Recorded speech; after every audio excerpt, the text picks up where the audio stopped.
Ahí vamos.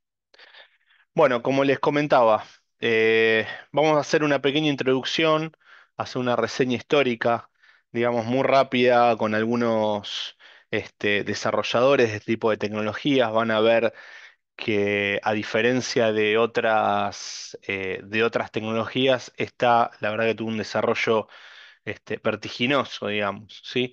Eso tiene sus razones, vamos a charlar un poco de esas razones, luego vamos a hablar un poco de la tecnología en sí. Y obviamente vamos a terminar hablando de las aplicaciones que tiene actualmente y charlar un ratito de las aplicaciones futuras, ¿sí? De este tipo de tecnologías que son bastante interesantes, ¿sí? Bien, como les dije, haciendo un poco de historia, ¿sí? Estamos hablando de poco más de 30 años atrás. Este hombre, Charles Hull, inventa el primer método, digamos, de impresión 3D, que era con resinas fotosensibles, ¿sí? Que se la denominó estereolitografía, que la vamos a, digamos, por sus siglas en inglés, es SLA, que es uno de los primeros métodos que se aplicaron, digamos, con esta tecnología, en lo que es llevar, digamos, un objeto, diseñar un objeto en tres dimensiones y poder, digamos, fabricarlo como si estuviésemos imprimiéndolo. ¿Sí? Directamente se trataba algo revolucionario, ¿sí? A partir de un líquido crear un objeto sólido tridimensional, ¿sí? Como para generar prototipos. Este es el principio, digamos, este fue el primer paso en este tipo de tecnología. Fíjense que lo que primero hizo este hombre fue esa copita de plástico que estamos viendo ahí a la izquierda. ¿Sí? Pero vayan fijándose las fechas, ¿no? Que no son tecnologías que hayan estado muchos años. O sea, esto nació hace 30 años atrás nomás. ¿Sí? Se patenta obviamente lo que se llamó estereolitografía.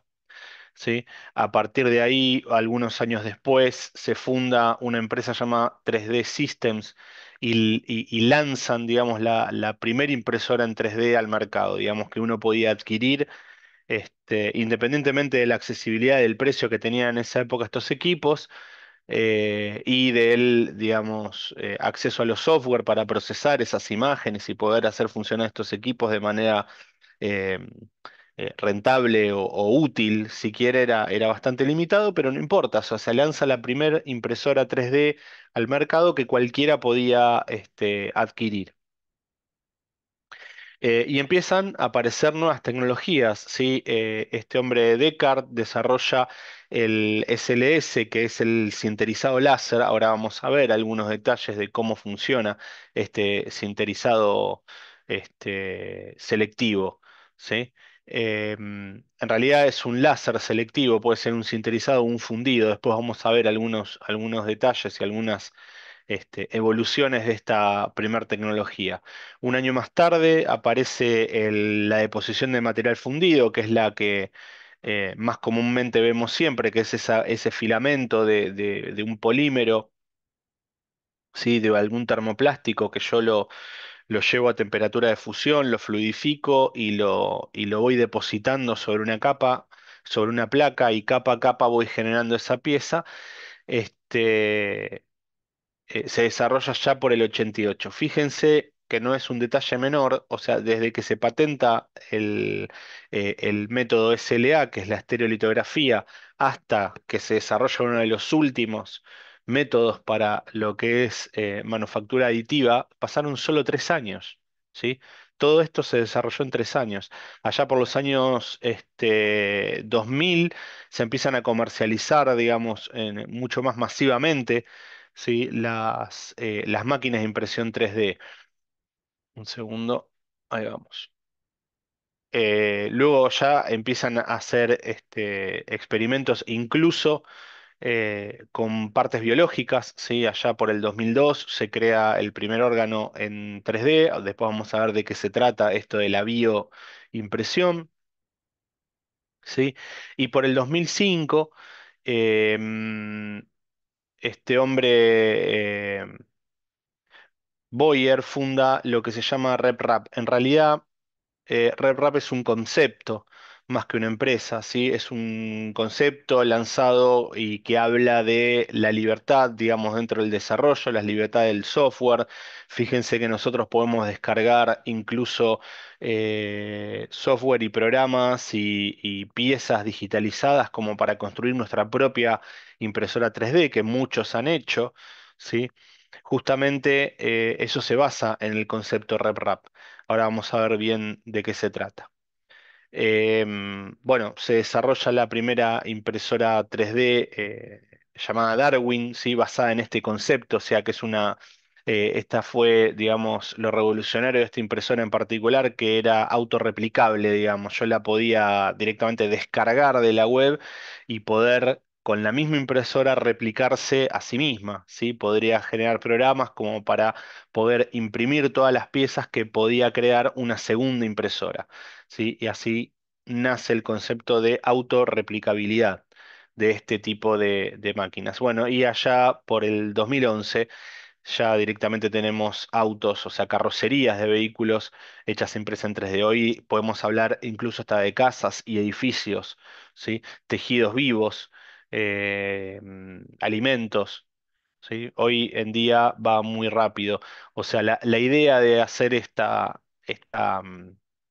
pequeña reseña es mostrarles cuán rápido fue el desarrollo de esto. Esto pasa en menos de 30 años, ¿sí? Fíjense que desde que se inventa, o se desarrolla o se patenta, si quieren, el SLA, la estereolitografía, hasta hoy no han pasado más de 30 años, ¿sí?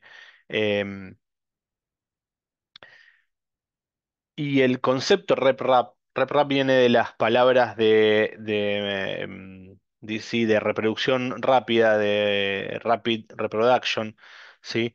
Esa es la idea de este concepto. Este hombre, Richard Stallman, es un activista, digamos, un científico activista de todo lo que tiene que ver con la libertad de los software y el desarrollo, ¿sí? De este tipo de tecnologías. Obviamente tiene varios pilares este concepto, ¿sí? Tenemos libertad de usarlo como se desee y con cualquier propósito, o sea, la libertad de uso, la libertad de estudio, ¿sí? Yo puedo, o sea, esto no estamos hablando de que esto se trata de software enlatados, ni con ni marcas registradas, ni ningún secreto industrial, ¿sí? Todo está completamente abierto como para que nosotros podamos estudiar y obviamente distribuir y obviamente mejorar este tema. O sea, somos libres de copiarlo, distribuirlo, modificarlo y redistribuirlo, ¿sí? Ese es el cuarto pilar, que es la libertad de mejora. Uno de los puntos fundamentales del rápido desarrollo de esta tecnología justamente es esto, ¿sí? Que separa sobre las cuatro libertades de este concepto, eh, que permite que todo el mundo pueda poner su granito de arena en el desarrollo de esta tecnología y rápidamente ser mejorada y prácticamente todos los días. Obviamente que hay marcas, hay empresas que se dedican a esto y tendrán sus secretos, tendrán su software, pero podemos acceder rápidamente a este tipo de tecnología descargando cosas libres de la web, ¿sí? Em, ya creo que cualquiera que estado en contacto con este tipo de tecnologías sabe a lo que me refiero. O sea, no, no hay ningún secreto atrás de estas tecnologías. Tenemos desde instructivos para armar las máquinas, kits para armarlas, todas las piezas digitalizadas, todas las piezas libres, todo lo que podemos llegar a desarrollar lo vamos a encontrar de manera libre en Internet. ¿Sí? Esto es así, ¿verdad? ¿No? No sé quién era que tenía una impresora de estas. Sí, justo hay un camión y me parece que se va a escuchar feo. ¿Cómo, cómo? Hay un camión afuera, no sé si se escucha, pero No, no, por eso no, no no, se te quería. escucha perfecto. Bárbaro. Sí, sí, hay un montón de información al respecto de los kits, como bien mencionabas vos, hasta librerías, mismo dentro del software de la impresora hay distintos software base, digamos, que uno puede instalar. Está el Marlin, el Clipper, según con qué sistema uno se sienta más cómodo para trabajar y qué beneficios, ¿no? Porque cada uno también tiene sus beneficios y limitaciones. Por ahí el que va más rápido pierde calidad a la pieza. al revés, el que va un poco más lento gana calidad, tiene mejor Ujú. optimización de la trayectoria del recorrido. También hay software específico, cada fabricante, o por ejemplo Ender tiene su propio software, Prusa, que es muy conocido, también tiene su propio software hecho en una comunidad libre, como mencionabas, que todo el mundo puede aportar y eso es lo que lo hizo crecer básicamente. Claro, claro, justamente lo interesante de esto es que el rápido desarrollo de esto fue básicamente por el aporte, digamos, global, el aporte de la comunidad que usó esto. ¿Sí? Y se está desarrollando día a día. Todos somos libres de poder desarrollarlo y, digamos, mejorarlo, hacer inventos, crear software, cargarlos en la web y compartirlos. Y a su vez va a haber gente que seguramente va a tomar lo que nosotros hacemos y lo va a mejorar también. ¿Sí? Ese es, creo que la clave del rápido desarrollo de estas tecnologías fue esa, ¿no? Em, bueno, obviamente el tema de RepRap yo se les había comentado, es Replication Rapid Prototypers, o sea, esa es básicamente de donde deriva el nombre de RepRap. Como le dije, es un concepto, es una iniciativa para global, perdón, ahí está,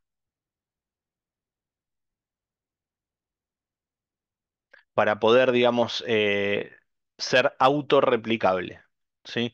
Que con la misma impresora 3D yo pueda replicar todas las piezas que me hacen falta para hacer otra impresora y así sucesivamente. Esa es la idea y a medida que se va replicando se va mejorando.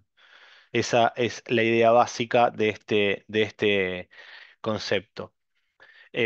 Bueno, obviamente, uf, esperen un cachito. Se desarrolló esta impresora, como habíamos comentado, que la llamaron Darwin, basada en este concepto, ¿sí? Y es libre y autorreplicable. Yo puedo descargar todas sus piezas de la web de manera libre, las puedo imprimir y puedo fabricar esta máquina y a su vez es autorreplicable, como les dije antes, esa máquina también tiene la capacidad de hacer otra igual, ¿sí? Este, obviamente yo creo que la clave de que esta tecnología no para de crecer día a día y de evolucionar es justamente este concepto de tecnología libre, ¿no? Esperen un cachito. También tengo una consulta. Este apunte no está Sí, por subido, favor. ¿Cómo? porque tengo descargado otro. Yo, este apunte no está subido, ¿no? El que dice fabricación aditiva o algo así, es distinto. Puede ser que haya otro de otro año y que tenga algunas diferencias o que sea distinto. Pero más o menos, es igual más o menos dice lo mismo, por eso estaba. Sí, sí, sí, por eso. O sea, vamos cambiando algunas cosas, agregando, sacando. Yo te diría que espere que subamos este y te quedas con la última versión. Ok, ok, dale, Sí, igual, a ver, lo esencial no cambia nada, ¿no? O sea, digamos, el concepto esencial es exactamente el mismo. Cambia, podemos agregar algo de información, algunas imágenes, no más que eso. dale, perfecto. Después lo bajo cuando lo suba. Dale, bien. Eh, Bueno, un poco de lo que habíamos comentado, obviamente este tipo de tecnologías hace que yo pueda adquirir, digamos, los componentes, los kits para montarlas rápidamente, descargándolas, imprimiéndolo en impresoras similares y poder reproducir este tipo de máquinas de manera libre las veces que yo quiera, obviamente, y me permite experimentar, cambiar, desarrollar software, hacer todo lo que a mí se me ocurra. ¿Sí? En cuanto, mira, sigue llegando gente. En cuanto a las tecnologías, como les había mencionado en un principio, sí tengo la primera desarrollada, que es la estereolitografía, la vamos a llamar como SLA. ¿Sí? El sinterizado selectivo por láser, SLS, ¿sí? Esta es una de las que más se está desarrollando. Ahora vamos a ver algunas imágenes y le voy a contar algunas experiencias con respecto a eso. ¿Sí? El modelado por deposición de materiales fundidos, ¿sí? Y el PolyJet como última tecnología desarrollada. La más común, la que vemos siempre, que son los filamentos plásticos, que vamos a ver de qué se trata un poquito más adelante, es la FDM. ¿sí? La de deposición fundida que recién estábamos hablando. ¿Sí? Estas son como las tecnologías básicas. Seguramente esto puede cambiar, seguramente va a haber tecnologías que por ahí nosotros omitimos incluir o no las conocimos, o sea, todos los aportes haciendo, este, alineándolos con el concepto que estuvimos charlando antes de libertad de desarrollo. Todos los aportes van a ser bienvenidos a esta presentación. ¿Sí? Eh, con respecto al SLA o la estereolitografía, que fue una de las primeras desarrolladas, básicamente se trata de un líquido, ¿sí? De un polímero fotosensible, donde yo tengo una plataforma horizontal que se va a ir desplazando hacia arriba o hacia abajo, dependiendo si el láser está abajo o está arriba. Ahora vamos a ver de qué se trata. ¿Sí? Donde con un láser de luz UV, ultravioleta, yo voy a ir solidificando ese líquido, ¿sí? Esa resina, básicamente, lo voy a ir solidificando selectivamente. ¿Sí?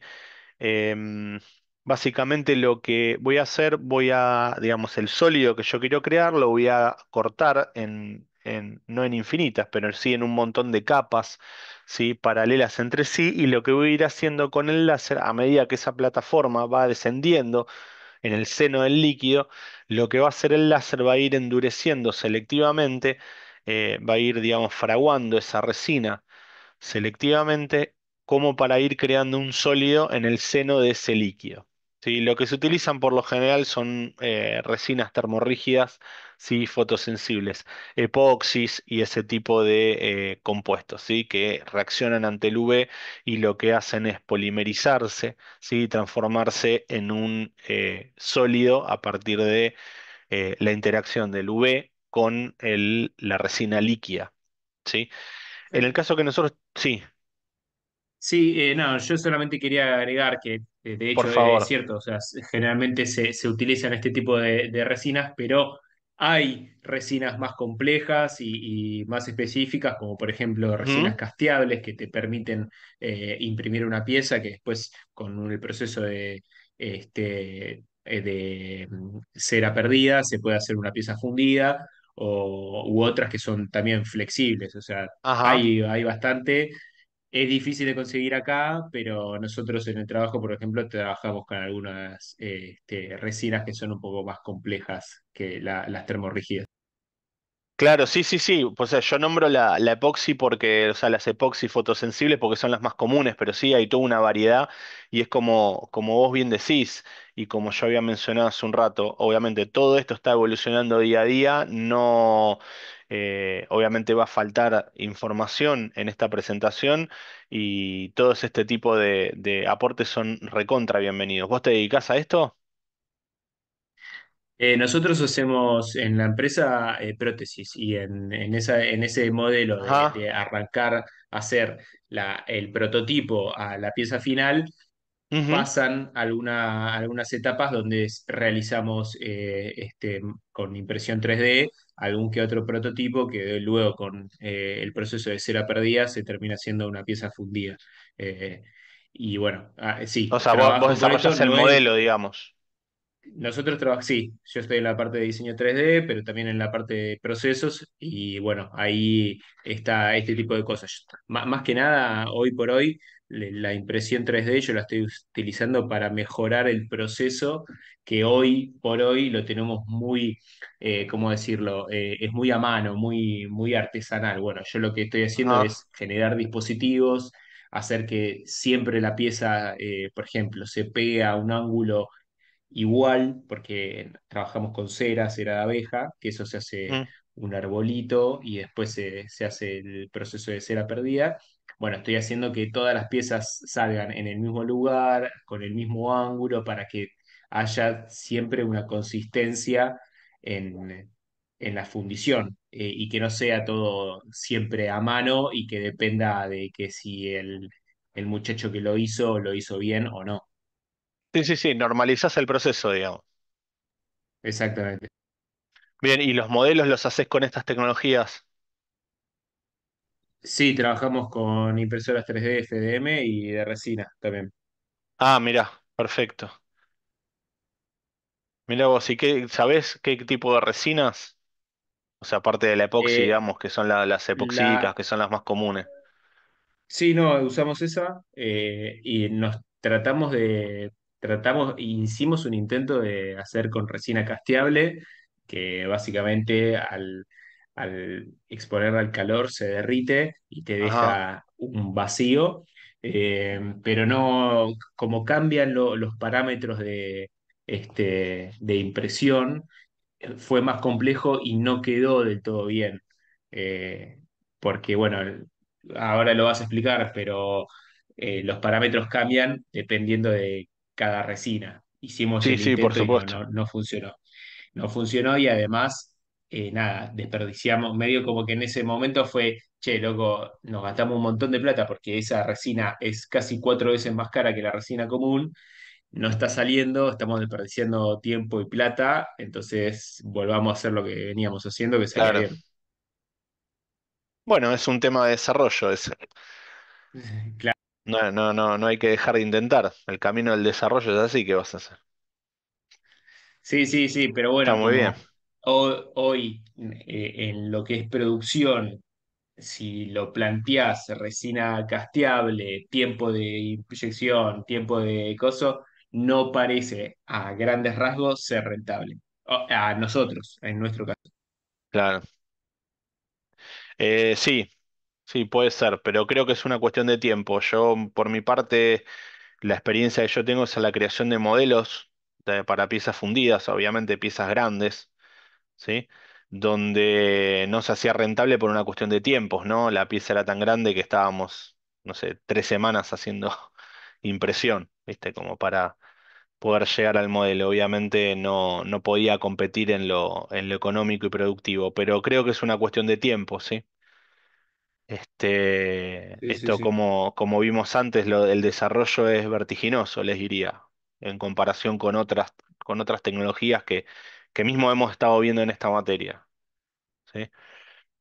Así que es una cuestión de tiempo y no mucho, ¿eh? No mucho tiempo, no mucho tiempo. Pero bueno, No, sí, porque incluso de vuelta, yo me adelanto un poco, pero ahora se está modificando un poco, o sea, creo que en los últimos años hubo un cambio en la forma de realizar impresiones con FDM, ujú, en parte de la configuración, que se usa otras placas que antes era Marlin y ahora usan Clipper, que aumentaron un montón la velocidad de impresión, pero nada, hoy hay un mercado en el cual se está utilizando una cosa y hay este nuevo cambio, que a veces te dicen, che, necesito esto y a una persona te lo puede entregar en un día y otro te tarda una semana. Y decís, necesito actualizarme. Por ejemplo, claro, si trabajás con la impresión, ¿no? claro, claro. Bueno. Volvemos, es desarrollo y esto como dijimos, va cambiando rápidamente. Día a día van apareciendo cosas nuevas y yo creo que esa ecuación va a cambiar rápidamente. Volvamos, no nos olvidemos que hace, no sé, 15 años atrás no podíamos estar hablando de lo que estamos hablando en este momento, ¿sí? Este, Imagínense qué va a pasar dentro de 15 años más, ¿sí? Vamos a estar hablando de cosas totalmente distintas. Pero bueno, bueno, bien, che. Bien, cualquier cosa también, todos los que tengan algo de comentar, que tengan que ver con esto, también directamente abren el micrófono y participan y lo hacemos todo mucho, mucho más rico la presentación. Em, Volviendo al tema de la estereolitografía, ¿sí? Hay dos, digamos, configuraciones básicas.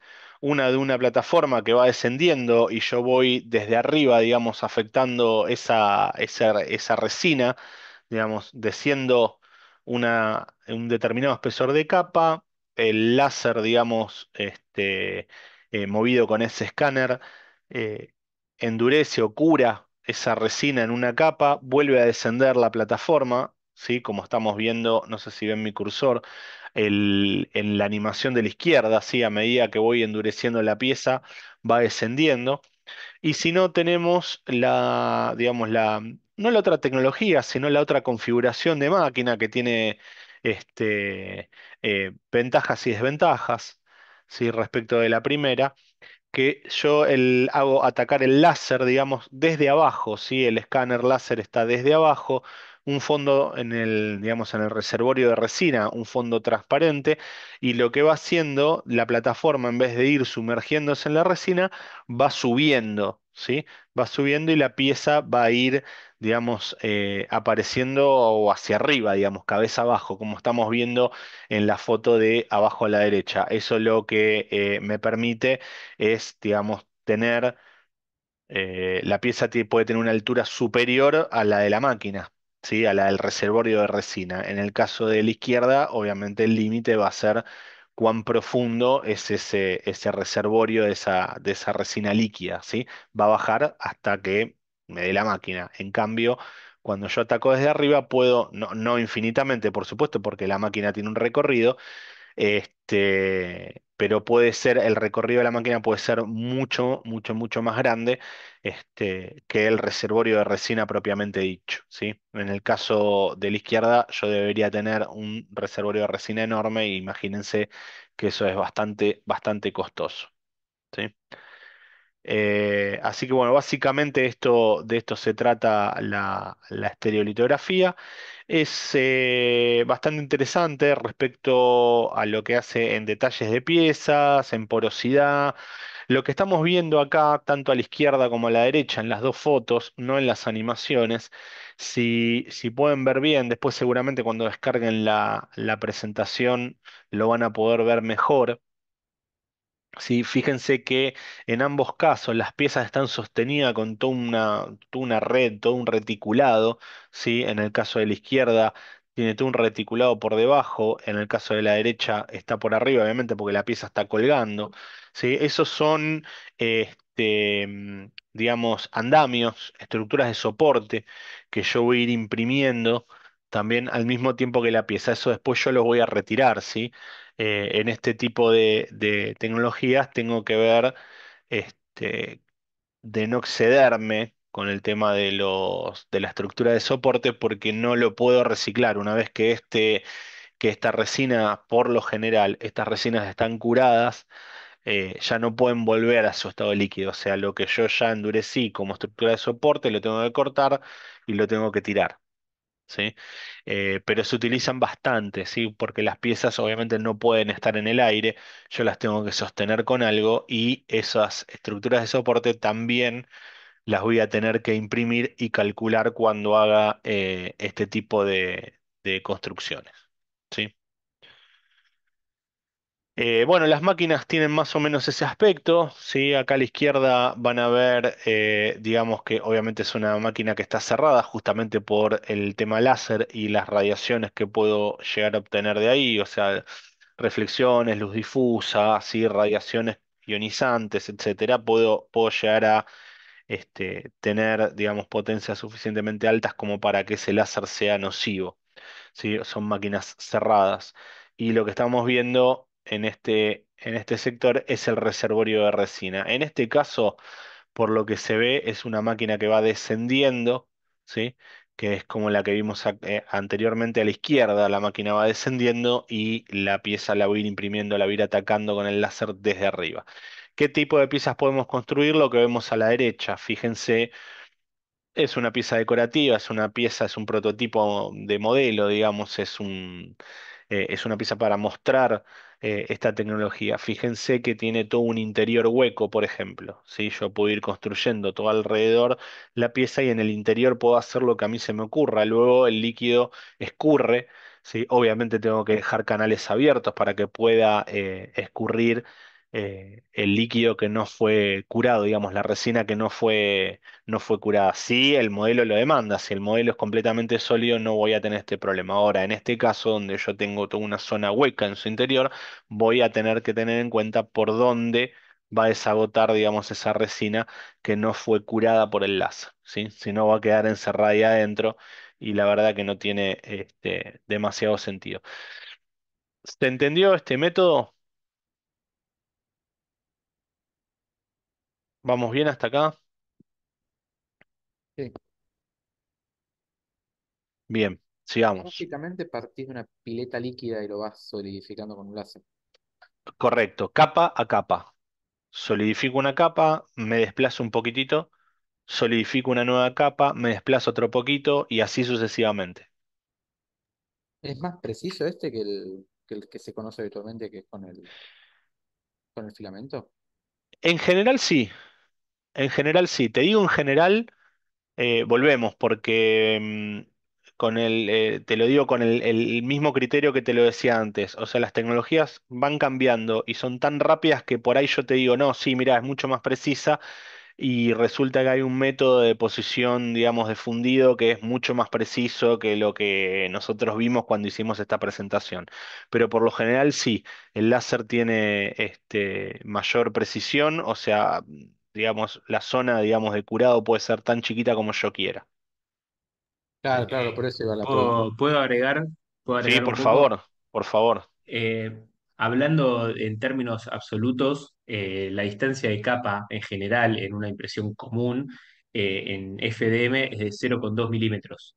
Y vos te bajás a 4 veces menos o incluso más con la impresión de resina. Entonces, donde vos haces una capa de FDM, tenés 5 o si querés más de la otra, de resina. Entonces ahí obviamente vas a tener una diferencia de calidad, más allá de que una capa en la de resina se hace toda a la vez, porque la pantalla ilumina toda la capa sería. En cambio, el FDM es un recorrido y ahí también perdés un poco de calidad.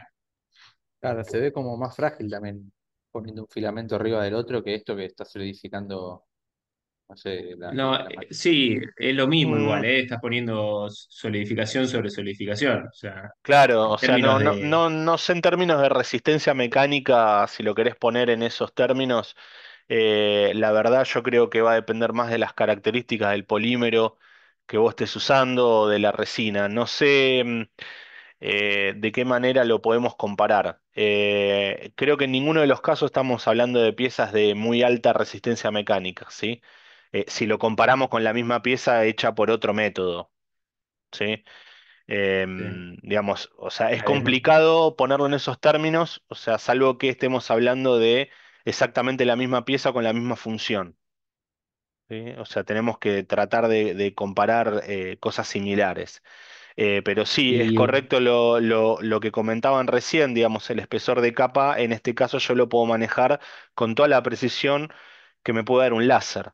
¿Sí? Y en cuestión de la iluminación, obviamente el láser en realidad no es que ilumina toda la capa al mismo tiempo. ¿Sí? Lo que pasa que el escáner láser es muchísimo más rápido.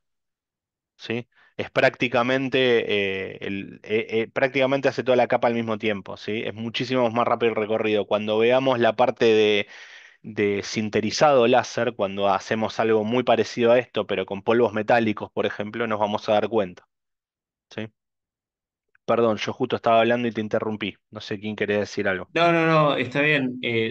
Cuando en la impresión 3D lo que pasa es que es una pieza que tiene, puede ser muy buena en ciertas solicitudes mecánicas y malísima en otras. Entonces, Exacto, dependiendo cómo vos la imprimas, va a tener esa buena resistencia o no.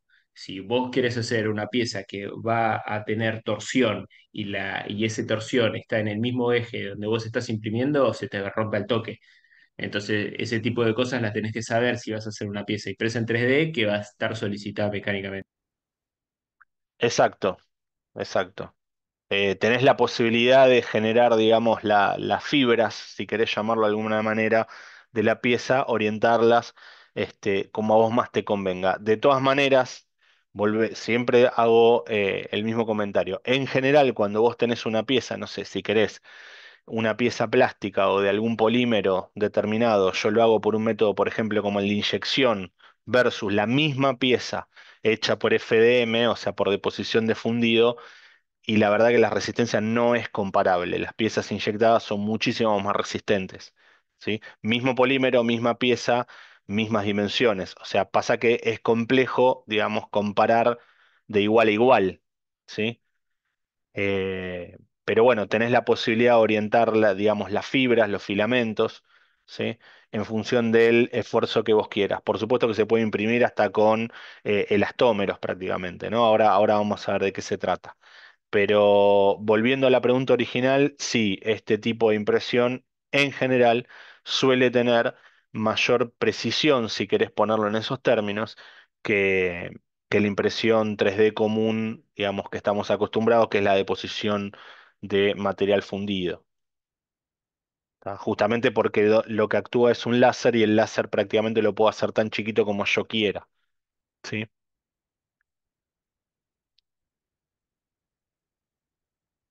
Ok, ok, perfecto, gracias.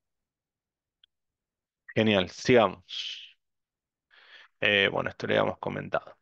Bien, la otra tecnología que aparece es la o sea, del sinterizado selectivo, ¿sí? Lo que vamos a llamar como SLS. Y hay una tecnología posterior a esta que se llama SLM, donde yo no hago un sinterizado, sino un fundido de la pieza con el láser. Esto en general lo que vamos a ver son las impresiones SLS, o sea, la sinterizado selectivo, va a ser un láser que por la aplicación de calor de manera selectiva en un lugar puntual va a sinterizar un polvo de un determinado polímero, ¿sí? Va a ser un polvo de un polímero o una mezcla de polímeros en polvo, donde yo voy a depositar una fina capa de ese material sobre una plataforma con el láser. Voy a sinterizar selectivamente una capa, luego voy a depositar otra capa de polvo virgen sobre la primera que ya sintericé y voy a hacer la segunda capa. Y así sucesivamente, capa tras capa, lo que voy a ir logrando a medida que va bajando esa plataforma. Esperen que voy a poner el cursor acá. Esta plataforma va descendiendo, ¿sí? Y capa tras capa, ¿sí? Voy a ir sinterizando esa pieza.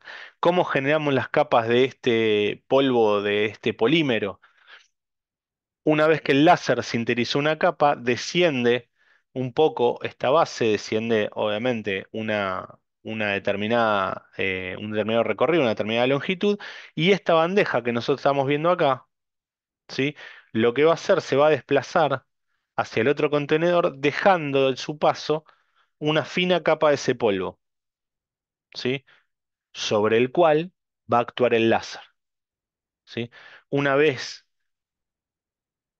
Esperen, que borro todo. Una vez que el láser actúa en esa capa, esa bandeja, que ahora está de este lado, va a volver a su posición original, también dejando otra fina capa de ese polvo que va a actuar, sobre la cual va a actuar ese láser y genera otra capa. Y así sucesivamente, capa tras capa, esta base va a ir descendiendo, ¿sí? Y voy a ir generando en el seno de esa pileta, digamos, que todo lo que estamos viendo nosotros ahí blanco es ese polímero en polvo, ¿sí? Voy a ir generando esa pieza sólida en el medio de todo ese material, digamos, pulverulento, ¿sí? Obviamente cuando termino retiro la pieza, eh, retiro el exceso, ¿sí? Con aire, con un cepillo, lo sacudo, hago lo que tengo que hacer, lo limpio y obtengo la pieza sólida. Esto es lo que es sinterizado selectivo, ¿sí? ¿Esto quedó más o menos claro cómo es?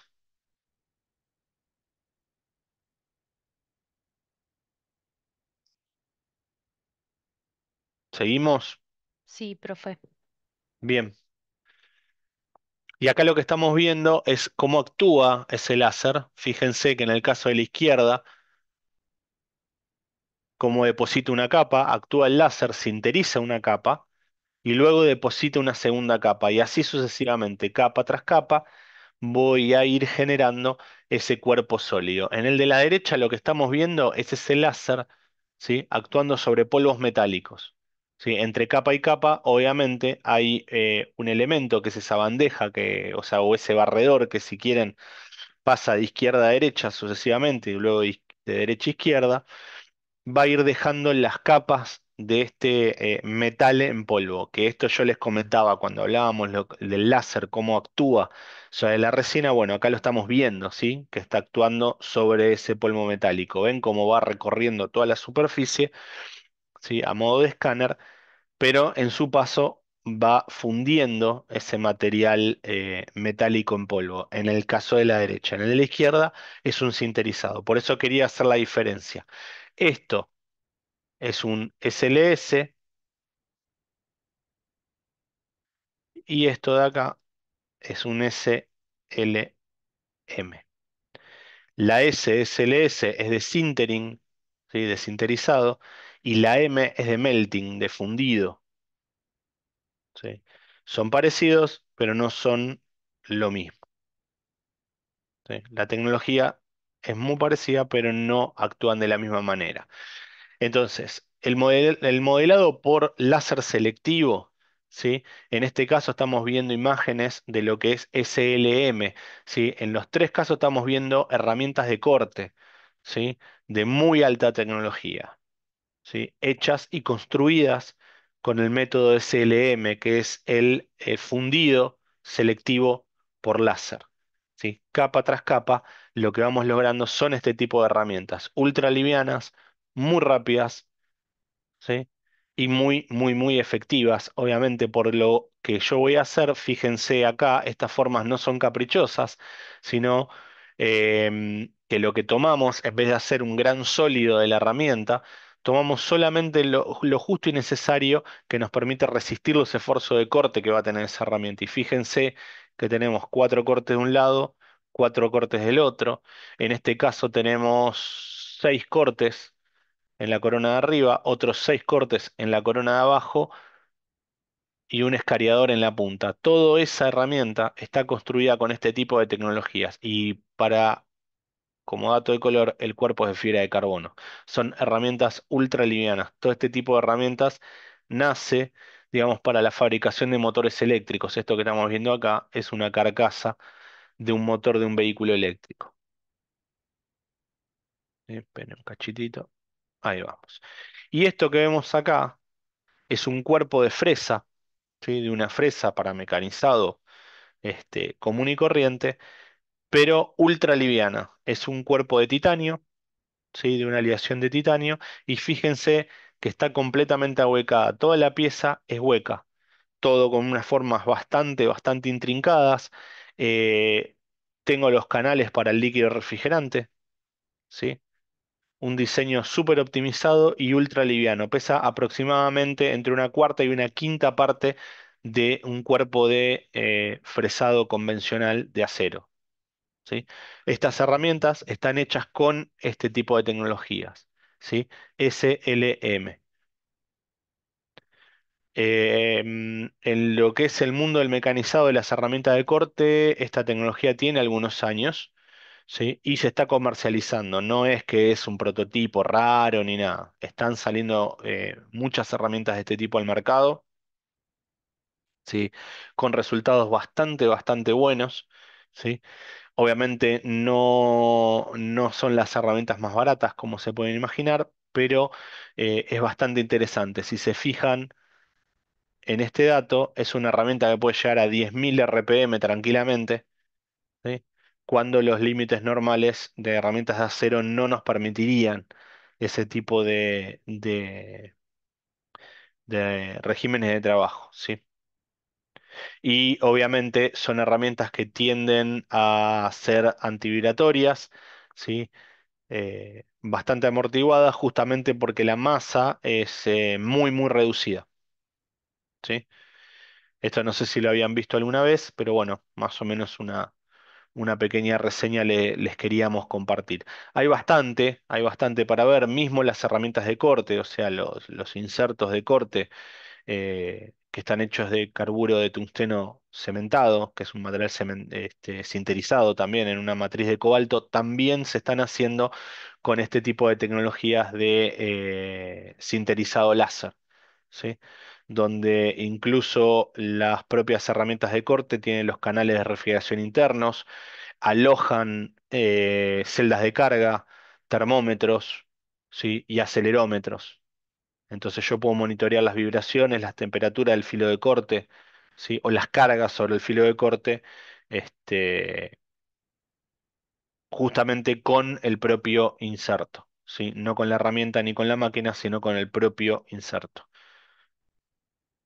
No sé si se los llegué a mostrar, si se los mostré me avisan, pero después de la presentación tengo una presentación sobre herramientas inteligentes que me gustaría mostrárselas, digamos, yendo un poco a lo que es esta materia, pero me avisan, creo que ya se los mostré, y si no, me avisa.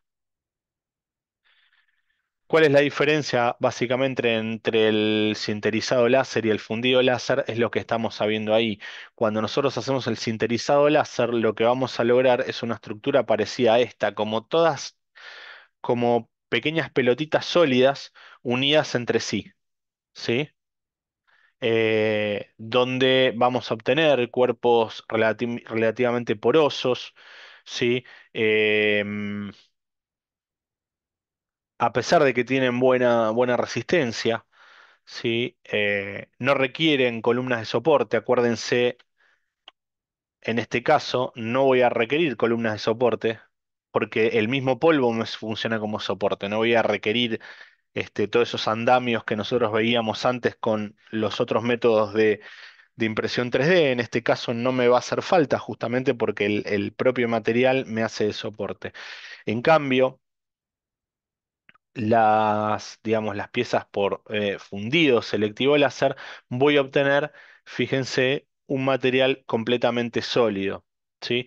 Ahora bien, tiene sus desventajas, como el aporte de calor en este tipo de equipos es bastante importante, sobre todo con las piezas son muy voluminosas. Tengamos en cuenta que estamos hablando de aleaciones metálicas, ¿sí? Donde las temperaturas de fusión tranquilamente pueden superar los 1200, 1300 grados centígrados.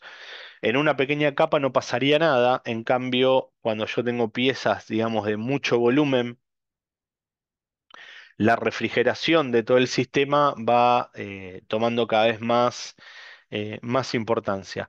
Sí o sí voy a requerir procesos posteriores en este tipo permítame volver atrás, en este tipo de herramientas. Fíjense que yo tengo una textura en esta parte interior y luego tengo una textura en la parte exterior totalmente distinta, justamente porque esta pieza no escapa de un mecanizado posterior. ¿Sí? No se llegan a obtener, digamos, calidades superficiales o tolerancias dimensionales comparables a la del mecanizado, ¿sí? Eh, si bien, digamos, este tipo de tecnologías, particularmente yo creo que vienen, digamos, creciendo a pasos agigantados y se van a terminar imponiendo a la larga, el mecanizado no va a desaparecer, digamos, por una cuestión natural del proceso. Yo dudo que este proceso pueda llegar a obtener, digamos, calidades superficiales o tolerancias dimensionales o geométricas comparables a la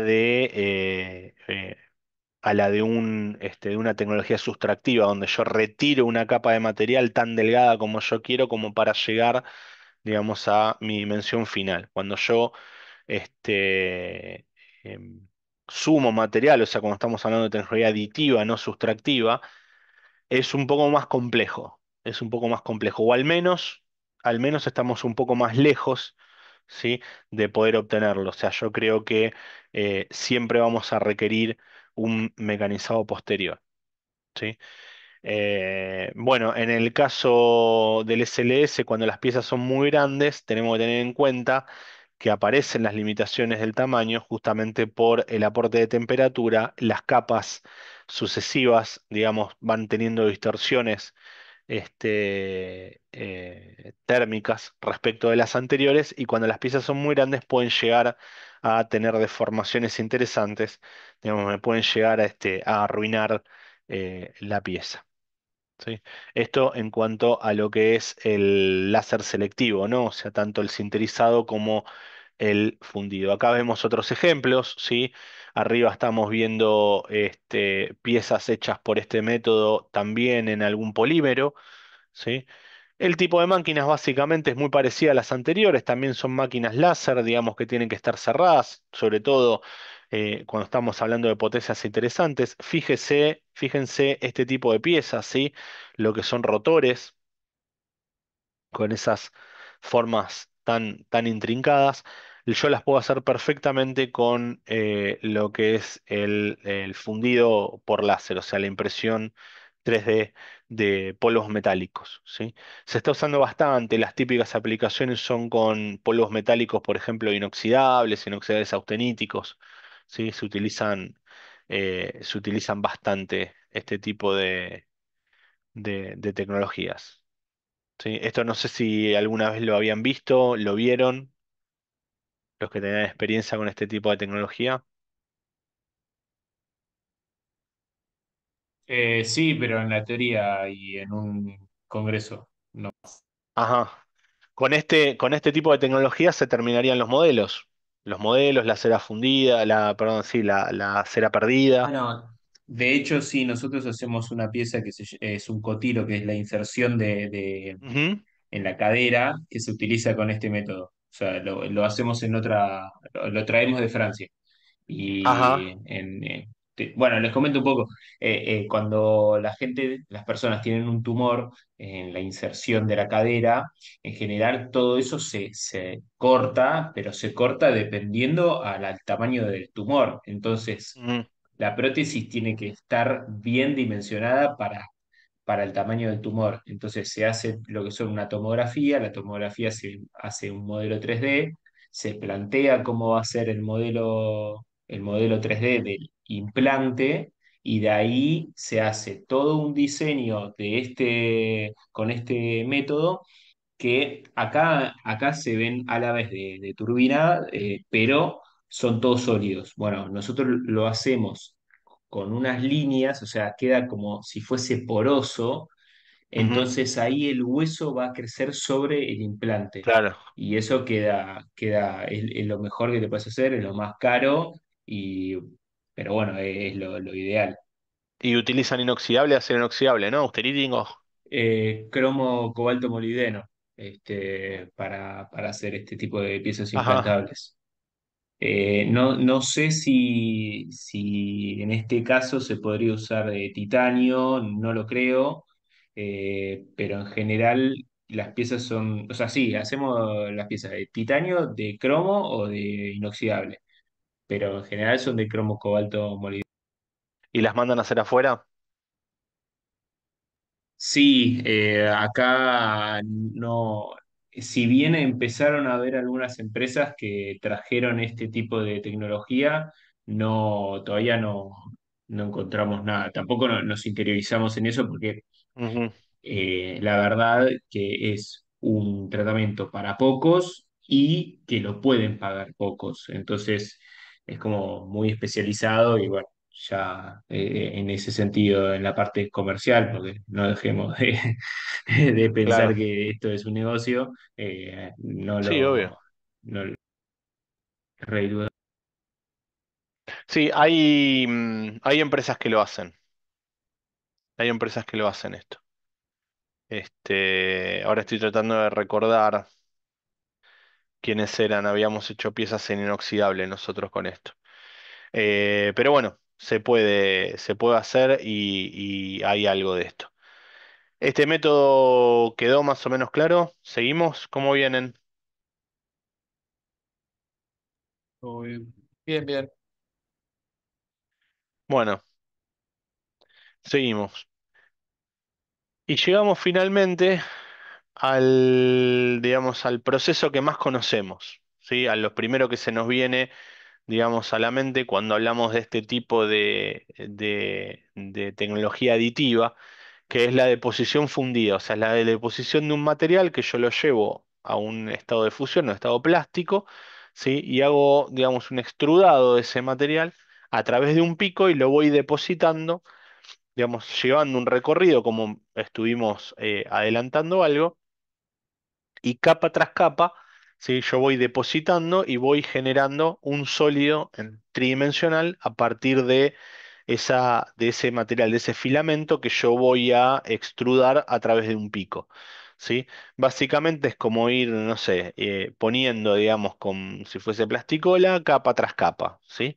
Obviamente lo hago con un plástico, digamos, fundido. ¿Tá? Se va a ir enfriando, se va a ir solidificando y capa tras capa voy a ir generando eso, como lo que estamos viendo, digamos, en esa imagen. En esa imagen lo que vemos, un esquema bastante básico, ¿sí?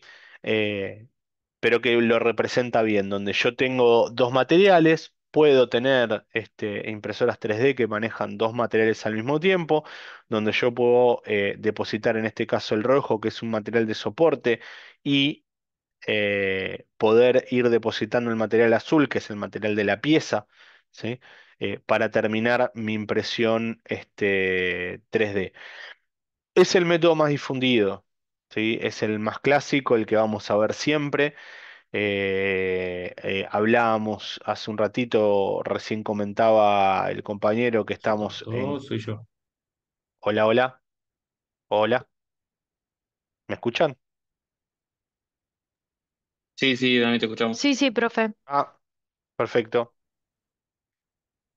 ¿Escuchan todos? Porque recién pensaron que se había cortado. Sí, sí, se escucha bien, ¿eh? Sí, profe, se escucha bien. Bien, seguimos. Cualquier cosita, avisan. Em, Como les decía, que las capas, habíamos estado hablando, que habían mencionado hace un rato, están en torno a las 2, 3 décimas de espesor, sí, como mínimo. Eh, y bueno, eh, como mencionábamos, es el método, digamos, más común, más visto. Comercialmente es el más económico, digamos, justamente por eso es uno de los más difundidos y básicamente, eh, digamos, las impresoras estas, bajo los conceptos del RepRap, fueron de este método, ¿sí? Justamente por eso creo que es uno de los métodos más extendidos. Eh, es un método muy eficiente, ¿sí? Para producir prototipos. Em, Se pueden hacer piezas funcionales, ¿sí? Por supuesto con sus limitaciones, no puedo hacer todo, ¿sí? Acuérdense que habíamos hablado que la resistencia mecánica de este método versus una pieza de similares dimensiones y similares materiales hechos por otro método, por supuesto que tienen muchísimo más resistencia, ¿sí? La misma pieza en el mismo polímero hecha, por ejemplo, con inyección, obviamente va a ser una pieza muchísimo más resistente que fabricada con este método. Por supuesto que mucho más cara, mucho menos accesible y nada rápido. ¿Sí? En cambio, con este método, digamos, se dice que es eficiente justamente porque yo puedo construir modelos, puedo materializar ideas rápidamente y de manera muy económica, fácil, ¿sí? Y rápidamente me refiero no al proceso en sí, porque si nos ponemos a pensar, sobre todo cuando la pieza es de dimensiones, eh, digamos, considerables, no es un método de los más rápidos, sí es un método bastante lento, pero me refiero a la reproducción de un modelo de manera rápida porque yo lo único que tengo que hacer es digitalizarlo, ¿sí? Utilizar un software adecuado y puedo empezar a fabricarlo rápidamente, ¿sí? No necesito creación de modelo, no necesito fundición, no necesito ningún tipo de mecanizado. O sea, rápidamente puedo generar un modelo eh, como para materializar mi idea, ¿sí? Un prototipo, ¿sí? Incluso puedo hacer pruebas, puedo hacer experimentos, puedo hacer ensayos, puedo comprobar un funcionamiento de un determinado mecanismo, ¿sí? Creando piezas o equipos o sistemas enteros con este tipo de tecnología y luego, una vez que está probado y que deja de ser prototipo y va a entrar en producción, sí ya pensaré en otros métodos de fundición, ¿sí? Los materiales que yo puedo utilizar, hay una gran variedad, esto también van surgiendo todos los días materiales nuevos. Este, ahora vamos a ver algunos de los materiales más comunes, seguramente ustedes conocen más que yo, ¿sí?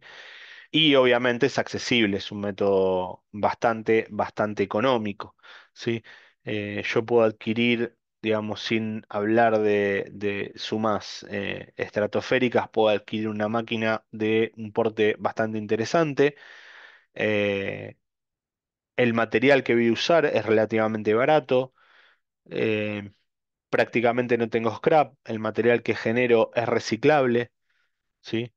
Eh, es muy accesible en casi todos los sentidos, ¿sí? En cuanto a las limitaciones de este método, la calidad de las piezas es menor, por lo que veníamos hablando, los espesores de capas. Las piezas no son estancas, ¿sí? Difícilmente pueda conseguir una pieza que no, que sea estanca, digamos, con respecto a contener algún líquido o aire, ¿sí? Terminan siendo porosas, terminan filtrando, o sea, las capas no tienen un 100% de adherencia entre sí, ¿sí? Siempre va a haber filtraciones, o sea, no puedo pensar si yo necesito construir una pieza que necesite estanqueidad por algún motivo, este no es el método el cual voy a utilizar, ¿sí? Em, puedo llegar a tener vacíos no deseados dentro de las piezas, ¿sí? Por falta de adherencia de las capas, ¿sí? Porque el mismo cabezal puede generar, digamos, distorsiones en los recorridos del filamento, ¿sí? Donde puedo obtener, como les decía, vacíos indeseados dentro de la estructura, ¿sí? Y las piezas más complejas son difíciles de obtener por este método, o sea, piezas con mucho detalle, ¿sí? Donde yo tengo piezas con interiores complejos, ¿sí? Pero dentro, a pesar de todas esas limitaciones, es el método más difundido, más accesible, y la verdad que es un método muy interesante, sobre todo para la generación de prototipos, ¿sí? Cuando yo estoy desarrollando tecnologías, mecanismos, piezas, ¿sí? Yo puedo rápidamente construir un prototipo de mi idea, incluso prototipos funcionales, puedo hacer pruebas, puedo tomar decisiones sobre eso y bueno, después cuando la pieza entre en producción ya pensaré en otras tecnologías de fabricación, ¿sí? Eh, Hasta acá vamos bien, algo que aportar con esto a los que estaban, digamos, más cerca de este tipo de métodos. Ahí pasé al grupo que hice una llave con Ajá, FDM. Me quedé sin llave, me mandaron una foto, la hice y quedó ahí toqueteándola un ajá, poco, quedó funcional. Entonces, o sea, por eso. Pero lo que le decía al compañero antes, esta llave la tuve que imprimir pensando en la solicitación que iba a tener, que es torsión. Si yo la claro, imprimía parada, o sea, que las capas sea una unión muy chica, se iba a terminar quebrando. Entonces, esta la imprimí con soporte ujú, acostada. bien, genial, ¿funcionó? Sí, sí, funcionó. Listo, perfecto, eso es lo más importante. Sí, y otra cosa, o sea, volviendo a clases anteriores acerca de la seguridad, sacar foto de las llaves hoy es un poco inseguro, porque Claro, teniendo, o sea, uno puede obtener las dimensiones de una foto y se puede duplicar y se puede hacer una réplica y poder entrar en una casa, o sea, así claro. que hay que tener cuidado con eso también. Bueno, mirá. Interesante información. Bueno, con respecto a los materiales que estábamos hablando, digamos, el más común es el ABS, acrilonitrilo, butadieno estireno, ¿sí? El ABS es plástico bastante utilizado, sobre todo en la industria automotriz. El PLA, ¿sí? El tereftalato glicolizado, los nylon, ¿sí? Bastante usados también, poliuretanos, ¿sí? Los PVA, que son los solubles en agua, ¿sí? Fíjense, por ejemplo, por qué querría una pieza soluble en el agua. Fíjense un ejemplo nada más, una pieza como esta. ¿Sí? Donde yo necesito un interior, donde yo necesito un soporte en la parte interior, por ejemplo, de la pieza, que luego yo no voy a poder recortar y sacar, porque justamente queda, digamos, en el seno de la pieza, queda, digamos, incluida dentro de la pieza roja que yo estoy haciendo. Una de las soluciones podría ser utilizar un material de soporte hidrosoluble. Entonces, cuando yo termino de imprimir la pieza, yo lo ataco con agua, ¿sí? Lo lavo básicamente y lo que logro es remover todo el material de soporte simplemente diluyéndolo en agua, dejando, digamos, intacto el filamento rojo, por ejemplo, que estamos viendo que no va a ser hidrosoluble porque es de otro material resistente al agua. Entonces lo que puedo obtener es una pieza hueca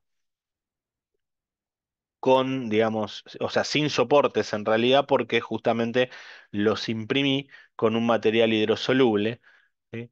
Que luego lo retiré, lo utilicé para sostener la pieza, luego lo retiro simplemente aplicando agua. Puedo utilizar poliestirenos, ¿sí? Y bueno, y materiales compuestos, por supuesto, puedo aplicarlos, digamos, puedo hacerle aportes de fibras, de Kevlar, de fibra de carbono, fibra de vidrio, sí, materiales fibrados en general, ¿sí? O sea, la variedad de materiales que yo puedo utilizar es bastante grande, ¿sí? No voy a tener limitaciones en cuanto a eso.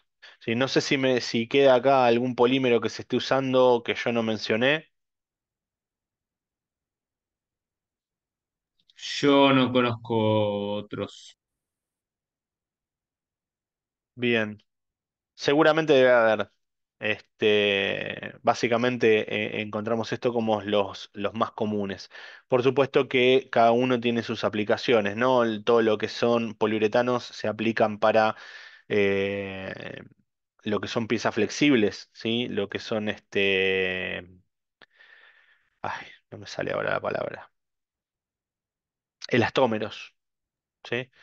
Eh, Hidráulicos. yo, Sí, yo he visto muchos sellos hechos con este tipo de tecnologías, Ya basta, impresos con poliuretanos. sí, sí, todo poliuretano o poliamidas. Sí, lo que sí también es un poco, hay distintas calidades o Ujú, distintas prestaciones en cada PLA. Por ejemplo, está PLA Plus o PLA de grado más alto de temperatura. Entonces, que claro, prácticamente es el mismo material, pero te deja tener otra solicitación. claro. Sí, son variantes dentro de los mismos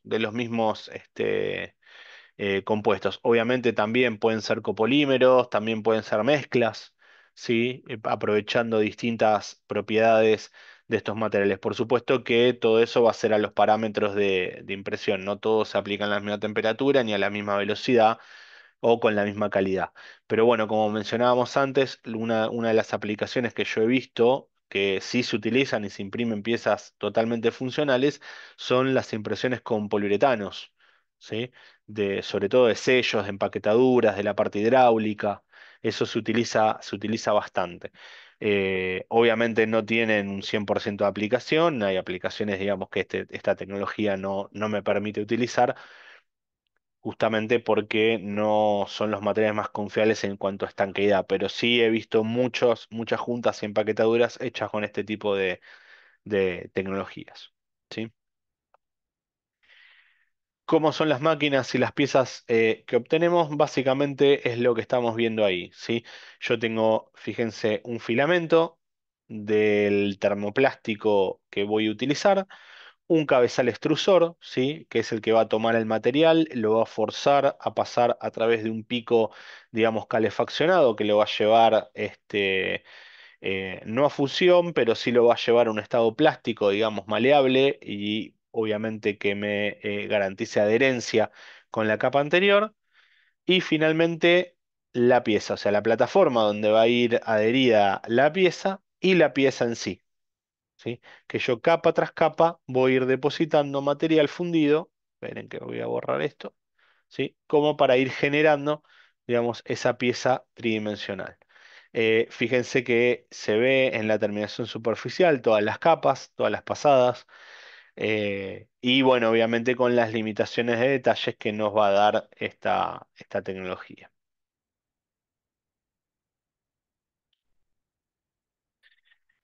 Bueno, y finalmente dentro de los métodos y las tecnologías de impresión 3D tenemos la de PolyJet. PolyJet básicamente es una impresora como si fuese un chorro de tinta, pero lo que va a aplicar, en vez de ser una tinta, va a aplicar una resina fotosensible. Entonces, a medida que la aplica, la va solidificando, digamos, irradiándola con ultravioleta, ¿sí? A medida que la va depositando.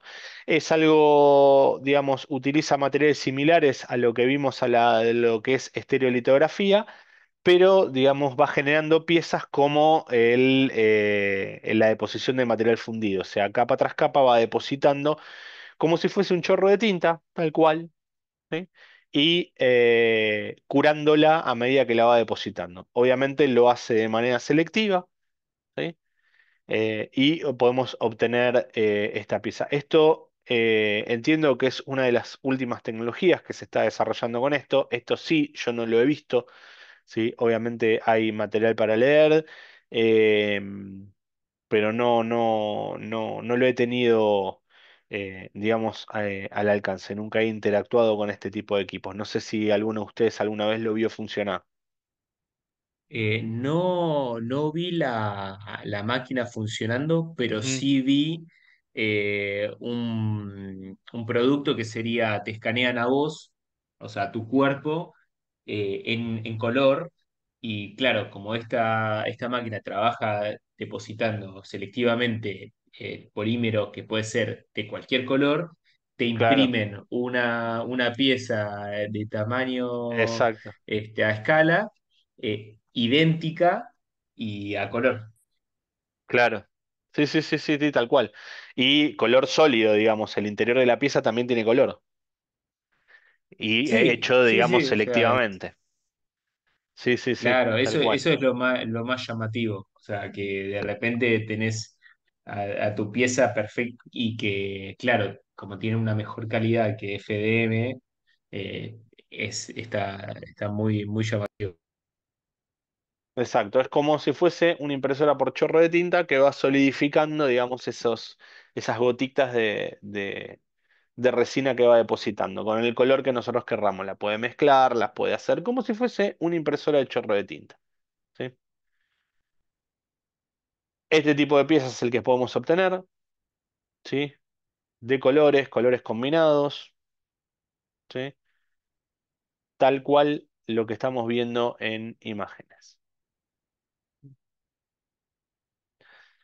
Comparativa de los métodos, ¿sí? Las precisiones, ¿sí? Más o menos lo que estuvimos comentando, ¿sí? FDM y la estereolitografía están un poco por debajo del resto, ¿sí? Los materiales de soporte, las que necesitan, las que no. En este caso, el SLS no necesariamente lo necesita, ¿sí? Acuérdense que lo tiene, digamos, soportado, autosoportado con el mismo polvo que yo estoy sinterizando. En este caso dice sí, pero debería ser no la, la respuesta correcta, ¿sí? Obviamente los niveles o sea, el grado técnico, la sofisticación de los materiales que yo voy a utilizar son mucho más altos al momento de hablar del sinterizado láser, tanto el sinterizado como el fundido láser, ¿sí? Y las diversidades de materiales y las economías, ¿no? Es un cuadro comparativo bastante gráfico, creo que lo hemos mencionado casi todo. Perdón, ¿cómo es lo Sí. de los soportes? No, no entendí esa aclaración.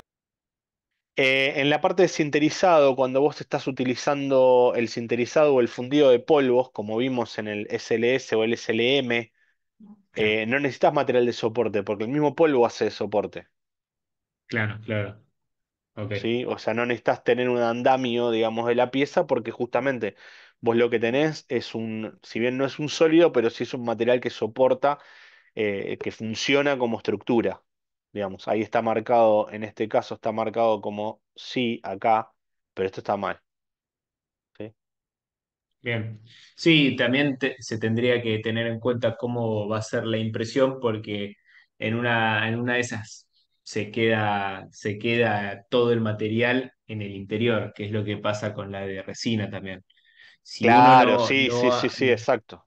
Exacto, exacto, exacto. Vale, vale la aclaración. Obviamente yo tengo que dejar un lugar por donde sacar el polvo que no sintericé. O sea, si lo termino encerrando, voy a tener una pieza, digamos, con un cascarón sólido y un interior de polvo sin poder sacarlo.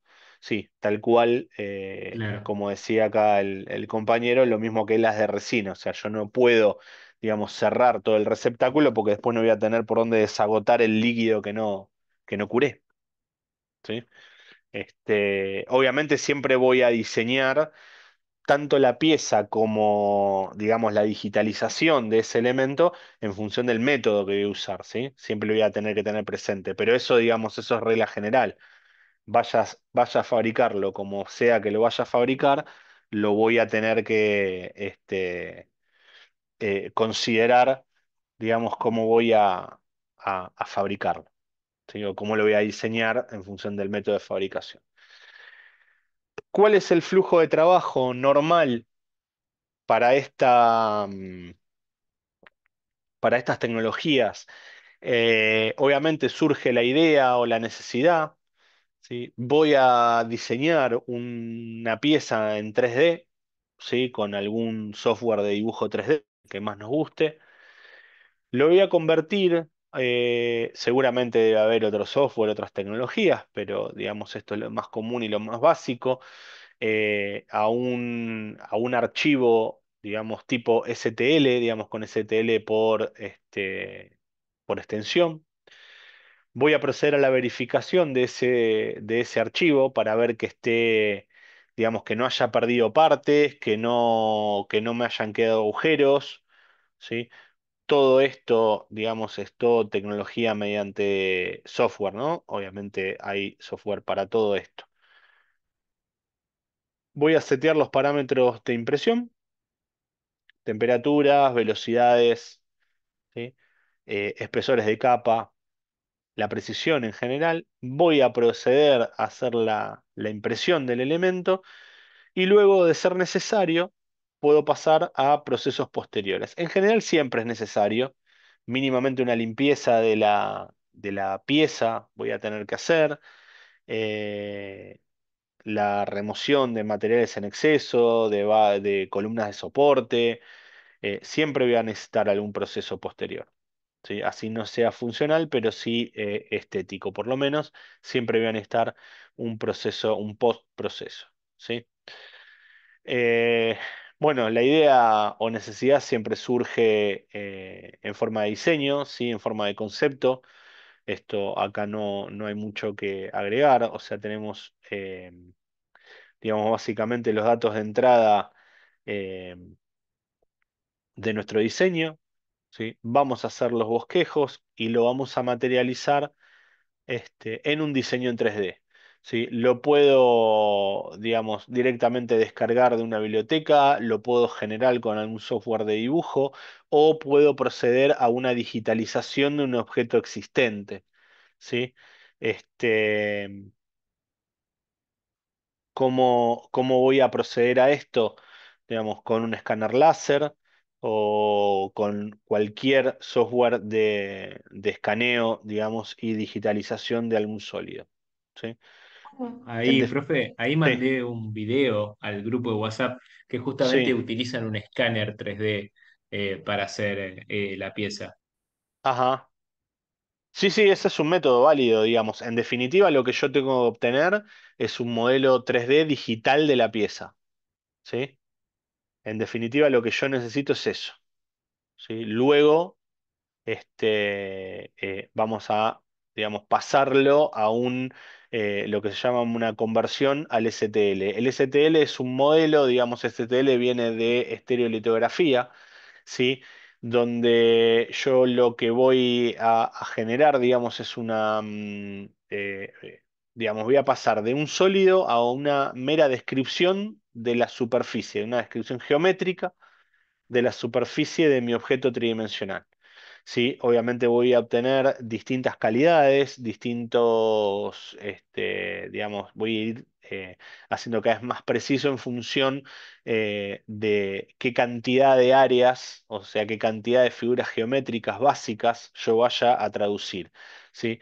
En este caso, estoy convirtiendo, digamos, una esfera a un conjunto de triángulos. Cuanto más chiquitos sean esos triángulos, mayor precisión yo voy a obtener. Digamos, obviamente todo esto es mediante software, ¿sí? Em, y muchos, hay un montón de software. Ahí el compañero recién los mencionaba. Hay muchos software que pueden producir este tipo de digitalizaciones, ¿sí? Eh, Luego pasamos a verificarlo, ¿sí?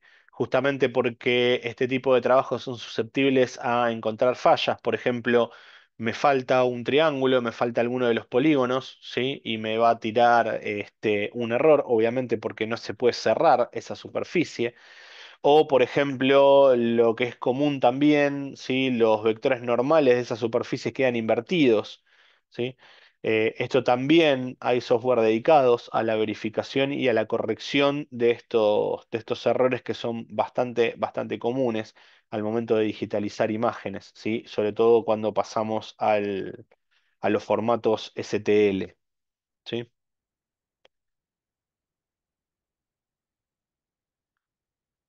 Después pasamos, digamos, a seleccionar digamos, los parámetros de impresión, donde, digamos, utilizamos software que se llaman slicers, ¿sí? Que lo que hacen es cortar, digamos, en una determinada cantidad de capas, ¿sí? Paralelas a esos modelos 3D,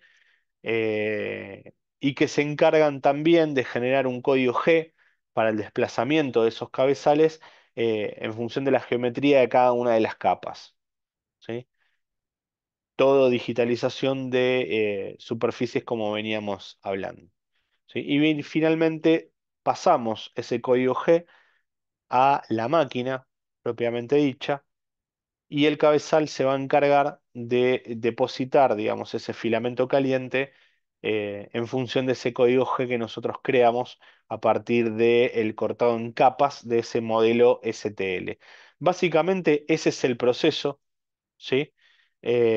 Para la creación de piezas. Obviamente no nos vamos a detener en los detalles, pero a grandes rasgos todas las piezas se van a procesar de esta manera, ¿sí? Obviamente la variedad de software hoy es bastante, bastante grande, la oferta es bastante grande, pero como les dije recién, a grandes rasgos, todos los procesos, digamos, de lo que es la tecnología editiva que estuvimos viendo, se basan en este tipo o sea, se basan en este proceso, ¿sí? En digitalizar la pieza de alguna manera o bien diseñarla en 3D o escanearla con láser, ¿sí? Y generar el modelo 3D, pasarlo a un formato STL, cortarlo en capas con la precisión que nosotros querramos hacerlo, generar un código G a partir de cada una de esas capas y luego, digamos, pasarlo a la máquina como para que ejecute esos códigos G, digamos que son códigos de trayectoria y poder ir depositando el material o curando las capas de resina o sinterizando las capas de ese polvo como para ir generando la pieza en 3 dimensiones. Bueno, los materiales, hablamos bastante, sí, los diámetros de filamentos, sí, algunos detalles, creo que ya se va a hacer un poco repetitivo, ya lo fuimos charlando bastante. Fíjense que viene en variedad de colores para lo que es deposición de fundidos. ABS, los acrilonitrilos, ya estuvimos charlando bastante de esto. Las temperaturas oscilan entre 230 y 245 grados de deposición. Los PLA, ¿sí? Ahí en el cuadro anterior creo que están todos resumidos, ¿sí? Acá hay algunos detalles que vamos a pasar, digamos, un poco más rápido, como para no estirarnos mucho.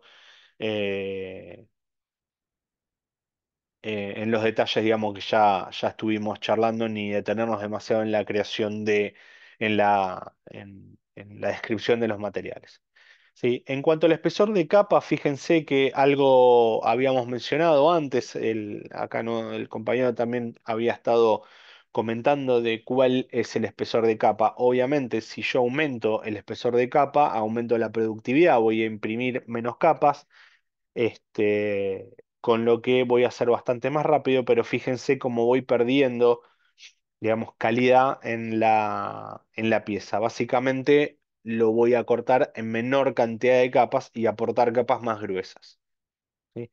Esto es lo que estábamos hablando con respecto a la estereolitografía, ¿sí? Con el láser yo tengo, digamos, la posibilidad de afinar, no infinitamente, claro, pero sí afinar, digamos, hacer muchísimo más delgadas esas capas, con lo cual los modelos son mucho más precisos, ¿sí? Digamos, voy a tener menos escalones, mucho más chicos, y la geometría de la pieza va a ser mucho más precisa, ¿sí? En cuanto a los soportes, también los voy a diseñar, ¿sí? Van a estar colocados por debajo de la pieza justamente para evitar que la gravedad, digamos, actúe y no me deje imprimir. Fíjense que la pieza que yo tengo a la derecha, lo que yo quiero obtener es la azul, no lo rojo, ¿sí? Lo rojo lo deposito justamente como para que funcione de soporte al material de color azul, ¿sí? Una vez que la pieza está terminada, yo remuevo todo el material de soporte y me quedo finalmente con la pieza que yo quiero obtener, que es la de color azul, ¿sí? La posición de la pieza también es muy importante, cómo lo voy a determinar. Si yo voy a imprimir la pieza en la posición que está a la izquierda, no solamente va a cambiar la resistencia de esa pieza, como mencionaban hace un ratito, sino que también voy a tener que ver cuál es la terminación superficial que voy a obtener. eh, y si lo coloco como lo vemos a la derecha, voy a tener que pensar en columnas de soporte, justamente porque no puedo imprimir en el aire, siempre que voy a tener que imprimir sobre un sólido preexistente, que en este caso van a ser las columnas de soporte que luego voy a tener que remover, ¿sí? Bueno, ahí en Sí. este ejemplo justo, la mejor impresión es dividir la pieza a la mitad e imprimirla acostada, como Ujú. la imagen de la derecha. En general, porque te evitas la formación de soportes, lo que evita un postproceso. En realidad no es por evitar el postprocesado, sino que evitas que la superficie quede con defectos, pero la impresión se imprime de mejor, de mayor resistencia a la solicitación que va a tener, que justamente es el desgarro, o sea, es la tracción de los dientes del tornillo. Claro, Entonces, lo ideal sería cortarla de una forma que se pueda pegar en un postprocesado y después que la rosca lo enrosque. claro. Bueno, eso es todo una cuestión de diseño previo que vamos a tener que analizar, ¿sí? De antemano, como para que la pieza, en el caso de necesitar ser funcional, sea lo más funcional posible, ¿sí? Un segundo, por favor.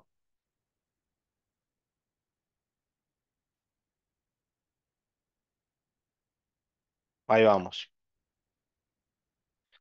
Bien, el relleno de la pieza también. O sea, muchas veces no necesitamos que la pieza sea completamente sólida. Entonces nosotros lo que vamos a hacer es, digamos, también siempre mediante los software generar como esa estructura, como ese reticulado interior, ¿sí? De estas piezas en diferentes tamaños y formas, ¿sí? Los retículos más chiquitos, más grandes, en función de lo que necesitemos. Obviamente, si la pieza no va a cumplir ninguna función resistiva, ese reticulado interior va a ser bastante grande, bastante amplio, nos va a permitir ahorrar un montón de material y la pieza va a seguir cumpliendo su función. Ahora, si esa pieza yo necesito que tenga una determinada resistencia mecánica más elevada, obviamente ese reticulado va a ser más pequeño, ¿sí? Como para dar más material de soporte y poder resistir mejor los esfuerzos a los que los voy eh, a exponer. ¿Sí?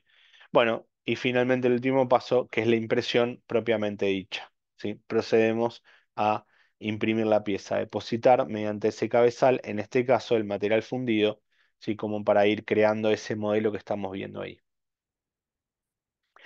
Y los postprocesos, que es la remoción de las estructuras de soporte, si va a tener, digamos, si voy a mejorar la terminación superficial, si lo voy a pintar, si lo voy a pulir, ¿sí? Incluso si lo voy a mecanizar, acuérdense que las piezas digamos, por sinterizado o por fundido de polvos metálicos van a requerir casi seguro un mecanizado posterior, ¿sí? Bueno, distintos tipos de impresoras, ¿sí? Las impresoras cartesianas, donde yo voy a tener un pórtico y me voy a poder mover en tres ejes como si fuese un centro de mecanizado convencional. Si voy a tener un eje X y Z y las coordenadas se van a manejar de esa manera. O las llamadas máquinas delta, donde yo voy a tener, digamos, este tipo de estructuras, ¿sí? Donde lo que se va a mover es el cabezal, ¿sí? Va a ir ascendiendo y moviéndose, digamos, con esos tres ejes, digamos, dispuestos a 120 grados entre sí, ¿sí? Obviamente la digitalización de los modelos y los códigos G van a variar entre uno y otro modelo de impresora, pero básicamente son los que nos vamos a encontrar dentro del mercado, ¿sí? Bueno, un cuadro comparativo entre estos tipos de máquinas, ¿sí? Las desventajas, digamos, de la máquina Delta básicamente son las dificultades para calibrarlos, son más difíciles, digamos, de programar, hay menos información en general, o sea, no son tan conocidas, ¿sí? Lo que sí son bastante más rápidas, son bastante precisas. Sí, esperen un cachito. Ahí va. ¿Eh? Versus, digamos, las cartesianas, que son las más comunes, donde yo tengo tres ejes de desplazamiento, este, que a pesar de ser un poco más lentas, digamos, una de las ventajas son bastante más fáciles de poner a punto, de ajustar, hay mucha más información, son las más comunes de ver, ¿sí? Pero bueno, sabemos que existen esos dos tipos de máquinas. Los componentes de la impresora, más o menos los estuvimos viendo en los esquemas, donde yo en este caso tengo una cartesiana, donde tengo los tres ejes de desplazamiento, ¿sí? Obviamente voy a tener un marco o pórtico, ¿sí? Que va a sostener el cabezal extrusor. El cabezal extrusor es este. Un cachitito que borro. Y donde tengo los tres ejes, tengo un eje vertical acá, un eje transversal acá y un longitudinal que va a estar en la mesa. Esas son las guías a través de las cuales se van a desplazar, ¿sí? Las poleas y correas, obviamente, que van a ir montadas sobre los tornillos que van a hacer el desplazamiento en esos tres ejes. Los tres motores, cada eje tiene su motor y obviamente el cabezal extrusor. ¿Sí? Y por supuesto, me estaba olvidando, la plataforma de impresión. Acuérdense que yo no puedo imprimir en el aire, sino que voy a imprimir siempre sobre un sólido preexistente, que en este caso es un cabezal del cual yo voy a tener que despegar la pieza una vez que esté terminada.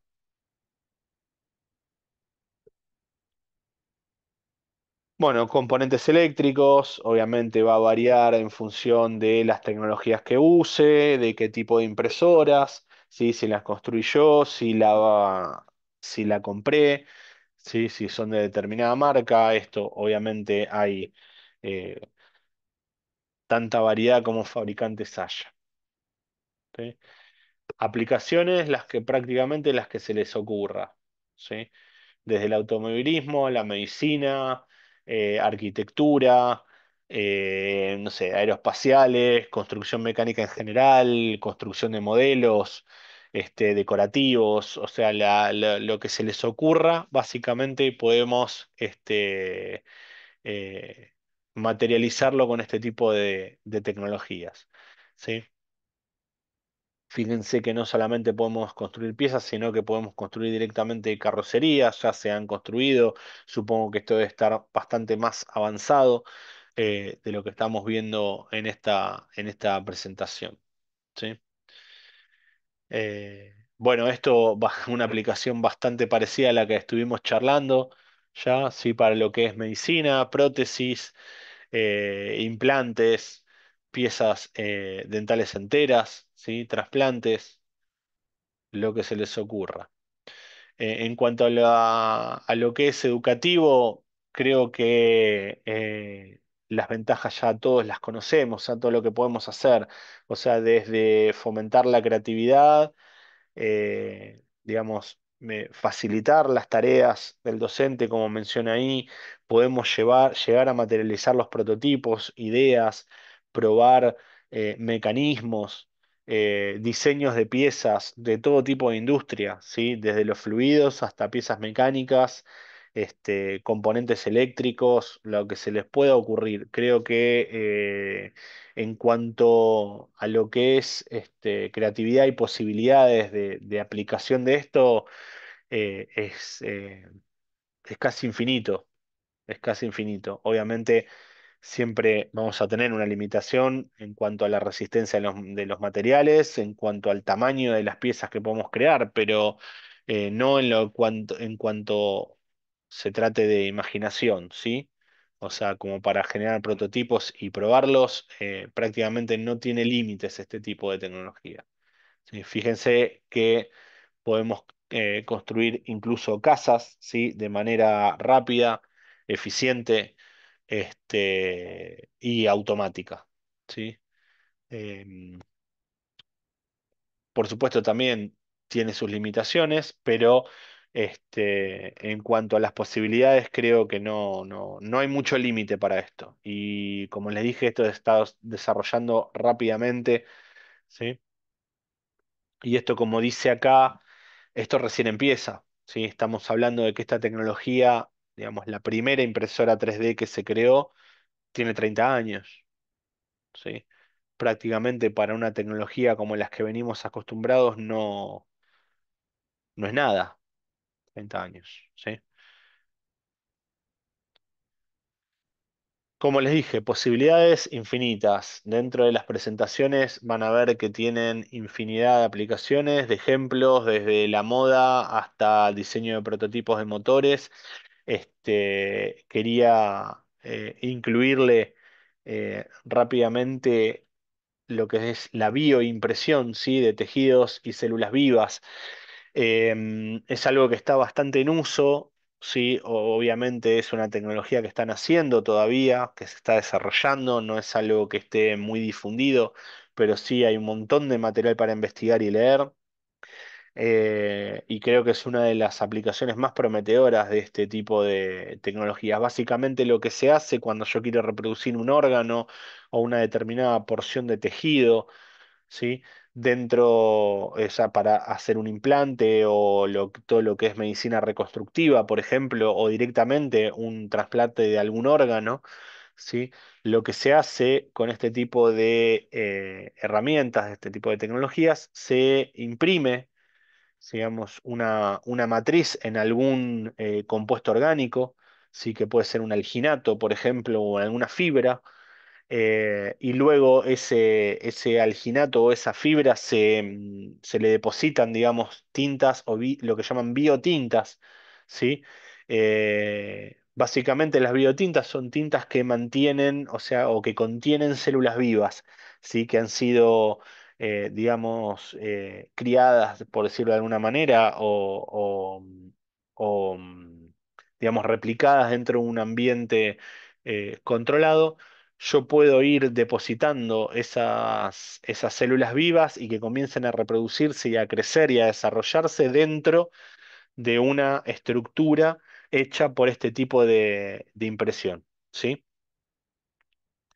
Básicamente son estos, son células donde yo puedo aplicarlas a polímeros, por ejemplo, como mencioné antes, que pueden ser alginatos o variedades de fibras, ¿sí? Con algunos agentes, digamos, que hagan la unión de esos polímeros con esas células, o la que le den sustrato para que esas células se desarrollen. ¿Sí? Lo hago a través de una máquina de impresión 3D y obviamente puedo llegar a generar tejidos vivos, ¿sí? Donde yo puedo utilizarlos para, digamos, todo lo que es eh, medicina reconstructiva, ¿sí? De piel puedo reproducir vasos sanguíneos, tejidos cardíacos, ¿sí? Incluso tejidos oculares, ¿sí? Obviamente todo esto está en desarrollo, pero ya se está utilizando, se están haciendo pruebas bastante prometedoras y hay mucho, mucho para leer e investigar en cuanto a este tipo de tecnologías. Y una pequeña reflexión, ¿sí? Eh, ya podemos hacer estas cosas, ¿sí? Tengamos en cuenta, como les dije al principio, o sea, esto es una tecnología muy nueva, ¿sí? Volvemos, hace apenas 30 años pensábamos que esto era ciencia ficción y no es así. Hoy en día lo estamos haciendo y creo que estamos viviendo con todas estas tecnologías que nosotros estuvimos viendo, estamos viviendo una nueva revolución, ¿sí? Volvemos, fíjense que todo lo que hemos visto hasta ahora en esta materia no tiene más de algunas décadas, ¿sí? Como mucho de desarrollo. Yo creo que estamos viviendo una revolución, más allá de que eh, el concepto de revolución sea otro, el que tenemos en la cabeza, si nos ponemos a pensar en retrospectiva, yo creo que esto es una revolución, ¿sí? Lo que es la cuarta revolución industrial, ¿sí?